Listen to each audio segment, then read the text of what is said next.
নমস্কার, আমি ডক্টর দীপঙ্কর পাল, infectious disease specialist. টিউবারকুলোসিসের ওষুধের ডিউরেশন অর্গ্যান স্পেসিফিক হয়। যেমন ধরুন লাংসে টিবি হলো, সেক্ষেত্রে ইউজুয়ালি আমরা 6 মাস ওষুধ দিয়ে থাকি। কারোর ব্রেনে টিবি হলো বা স্পাইনাল কর্ডে নার্ভে টিবি হলো, তাদের ইউজুয়ালি 1 বছর ওষুধ দেওয়া হয়ে থাকে। গ্ল্যান্ডে, সার্ভাইকাল গ্ল্যান্ডে টিবি হলো, 6 মাস ওষুধ খেলে অনেকাংশেই দেখা যায় অনেক সময় ফেরত আসে, যদিও রেকমেন্ডেশন 6 মাস, অনেক সময় আমরা রিল্যাপস আটকানোর জন্য ওটাকে 9 মাস করা হয়। পেটে টিবি হলে ইউজুয়ালি 9 মাস, কখনো 1 বছর দেওয়া হয় যদি ইমিউনোসাপ্রেশন থাকে। বোন অ্যান্ড জয়েন্ট টিবি হলে 1 বছর দেওয়াটাই সমীচীন, কারণ টিবির ওষুধ হাড়ের মধ্যে, বোনসের মধ্যে প্রবেশ করে খুব স্লোলি। তাই যেখান থেকেই আপনারা ওষুধ খাচ্ছেন, সরকারি হাসপাতাল বা প্রাইভেট ডাক্তারবাবুর কাছে, সেই ডাক্তারবাবুর পরামর্শ ছাড়া অযথা আগে ভাগে ওষুধ বন্ধ করবেন না।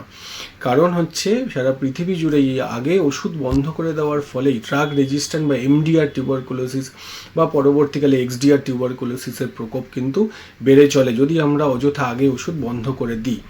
আরেকটি ইম্পর্টেন্ট কথা, যে কোনো জায়গায় শরীরে টিবি হলে কিন্তু এইচআইভি টেস্ট বাধ্যতামূলক। অনেক ক্ষেত্রেই দেখা যায় এইচআইভি এবং টিবি দুটো একসাথে ইনফেকশন থাকে, সাইমালটেনিয়াসলি থাকে। এতে এইচআইভি চিকিৎসাও সমস্যার সৃষ্টি হয়, টিবিও সহজে সারতে চায় না। তাই যে কোনো জায়গায় বডিতে টিবি হলে অবশ্যই আমার পরামর্শ থাকবে, আপনার সরকারি হাসপাতালে তো অবশ্যই করা হয়, প্রাইভেট ডাক্তারবাবুরাও করে থাকেন, অযথা ভয় না পেয়ে এইচআইভি টেস্ট করবেন, এবং এইচআইভি টেস্ট করে যদি ধরা পড়ে তার যে চিকিৎসা আছে সেক্ষেত্রে ওষুধের কিছু পদ্ধতি চেঞ্জ করতে হয়। নমস্কার।